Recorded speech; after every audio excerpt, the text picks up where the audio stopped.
Peace, everyone. I hope you are very well wherever you may be. Today's video, we are talking about some things to consider if you are going on a multi-day backpacking trip. So without further ado, let's get right into it. I'm going to pull up my screen over here for you and read off of these notes in front of me. So this is a reference for today because I just recently completed it, so this is fresh somewhat on my mind. The Georgia Loop is a 60-mile loop that, in this case, I went counterclockwise to complete. So the point of this is to share the first note that I have, which is thinking about the little things when you're planning your trip. Along this map, which this is the basic version of all trails, I zoom in along the trail and I look for little blue lines, which are water sources. Of course, some of these will not be showing up and you'll notice them when you're out on trail. But on these maps, what you can detail is a mile point for your water sources. Find the blue lines, trace the trail with your mouse, and keep your eye out for blue. Now, like right here, for instance, if you were to go off trail for a very short distance, like 0.2 miles or so, you would be at a water source if you needed. That is the first note to consider. Next, I'm going to use all trails. This little blue dot that you see on the screen is a mile marker that, if you look down below to the bottom left of the map on the line that's going across the white rectangle, that is an elevation trajectory, and where the blue dot is the distance that we are from the start point, which is 5.8 miles, and the elevation is 3,285 feet. And the grade says -1%. This is great to use and simple to use. You can easily put this in your phone or jot it down on a notepad and take a picture, or take the notepad with you. You can just write down the mile marker that you'll be crossing that water source. And on this trail, which I did read, somebody was nice enough to leave a comment considering the lack of water, the scarcity of water along certain parts of the Duncan Ridge Trail.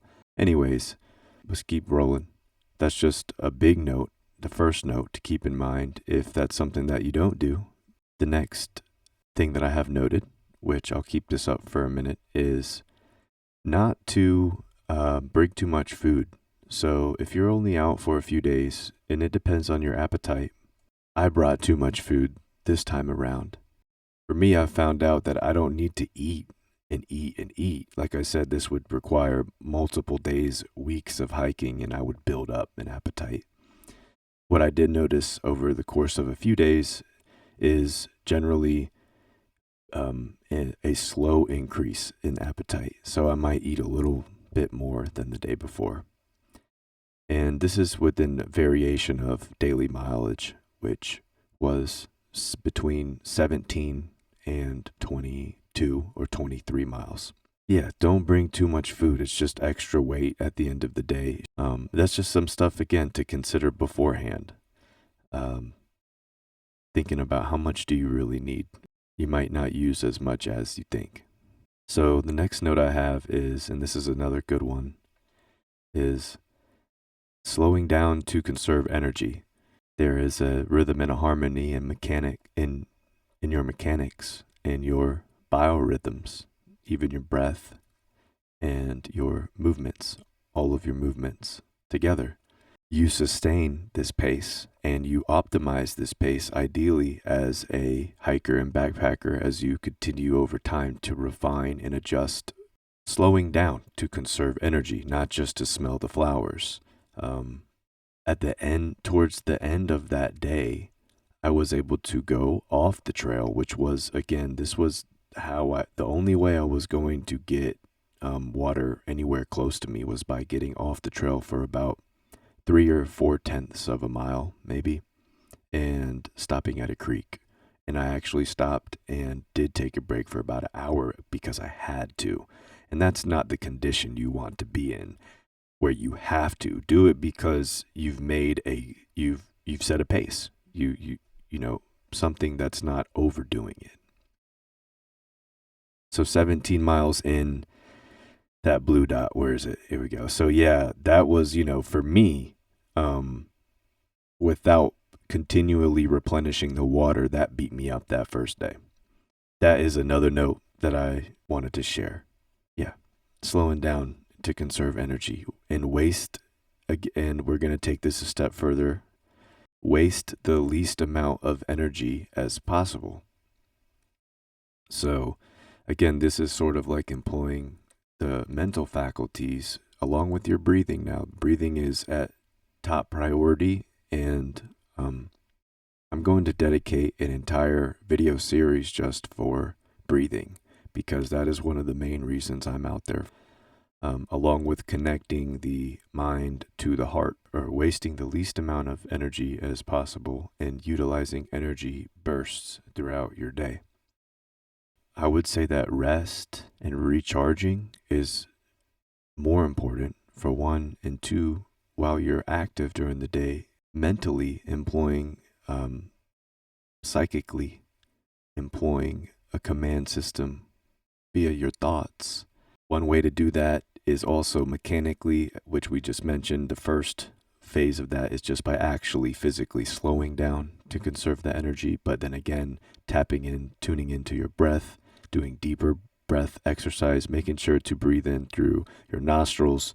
You can breathe out through your mouth or your nostrils, but I would focus on complete nostril breathing if you can, and taking really deep breaths, especially with increased heart rates, and getting those deep breaths in, and that will actually cool your body down. So this will help you retain a lower temperature as you continue activity throughout the day, allowing you to mentally conserve energy and the potential that you may need at other times.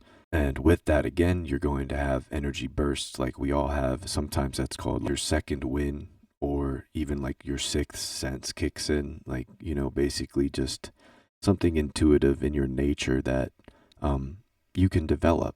So the more that you do this, practice and exercise all of these faculties, physically is the lowest point, but more importantly, mentally, and most importantly, spiritually, practice this all together. That's another note. I think we're doing well so far. Let's keep on rolling. Make sure to give yourself breaks, even if it is only for a few minutes, if you feel it is necessary to do so. We tipped on that a minute ago. Integrate different breathing exercises to keep muscles and joints and tendons relaxed. So we sort of tipped on that too. But to go a little further, what you can do is train as you're walking the body, and employ your thoughts to command, and your psychic command to relax certain parts of your body. And you do that by impulse. So you're sending a thought form, a power through your thought form, focusing on your knees or focusing on your ankles maybe, and sort of allow the intuition to do what you need to do to relax, and command those areas to relax themselves. The reason that you do cramp up, other than dehydration, would be from that constant repetition of the same motion over and over again, which is the contraction, expansion of that muscle, joints of that area, and muscles of that area, which eventually leads to that, cramping that is, locks you up basically. That motion's been repeated to basically a point of exhaustion, essentially. But you can minimize that through breathing, through your mind and psychic commands, which is just employing your focus, your thoughts to relax these areas while you're moving, and thus creating an event or flow through your body that helps actually relax these areas. Part of that too goes back to, again, the very basic, just the conservation of your motion by slowing yourself down. Or, I'm sorry, conservation of your energy by slowing your motion down. Next, this sort of entwines with everything else. Keep the mind calm all the time, and be prepared as much as possible, and never panic in a challenging or maybe intimidating situation.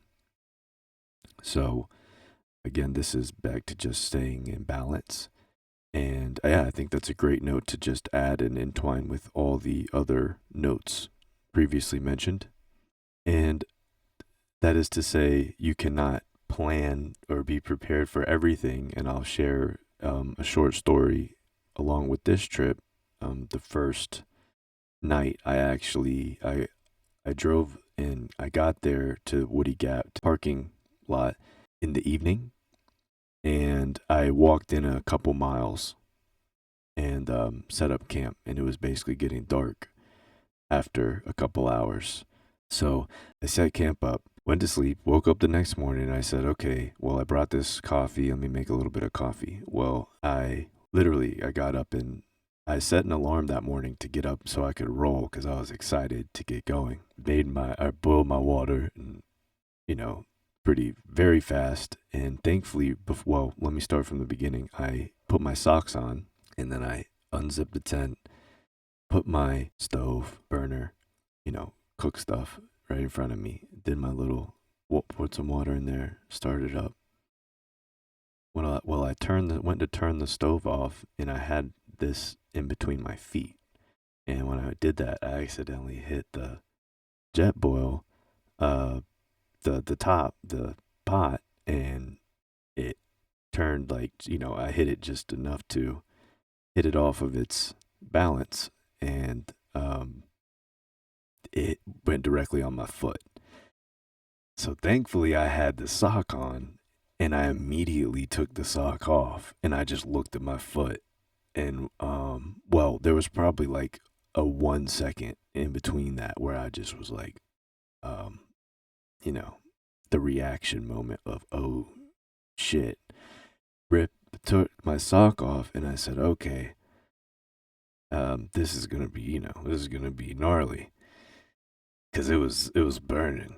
But I was like, this is the first morning. I haven't even really gotten started. This was just like, it was just the timing that I happened to leave. And I was like, well, this is the time I have to leave to go. So I didn't want to turn around and walk. That was my, of course it's like, well, what are you going to do? Turn around and walk back to, and go back? And of course not. So I was like, okay, let me just, suck this up. Thankfully, over the day, it stung. It hurt for, a few hours, and then eventually sort of faded away into the rest of the pain throughout the day and mixed in with it. So I sort of forgot about it, and it's healed up very well and almost completely healed, thankfully, now.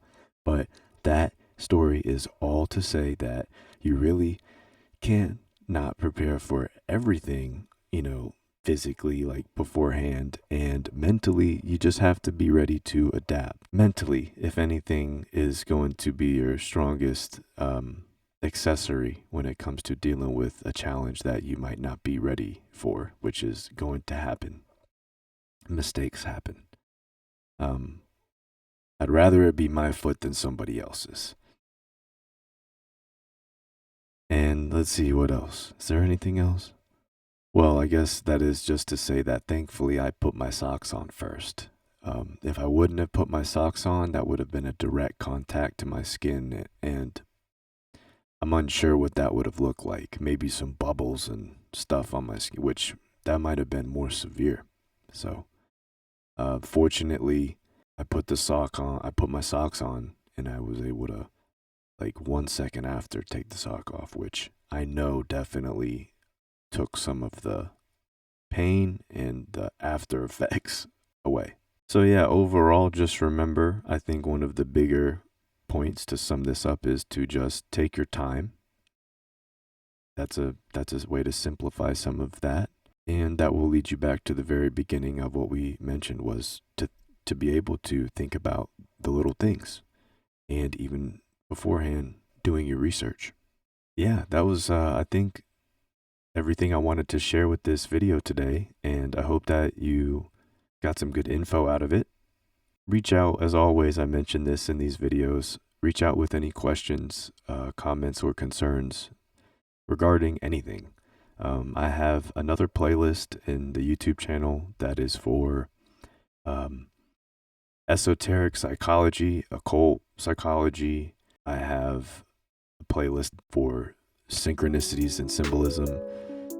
I have a couple books published, which are more related to health and wellness, spiritual wellness.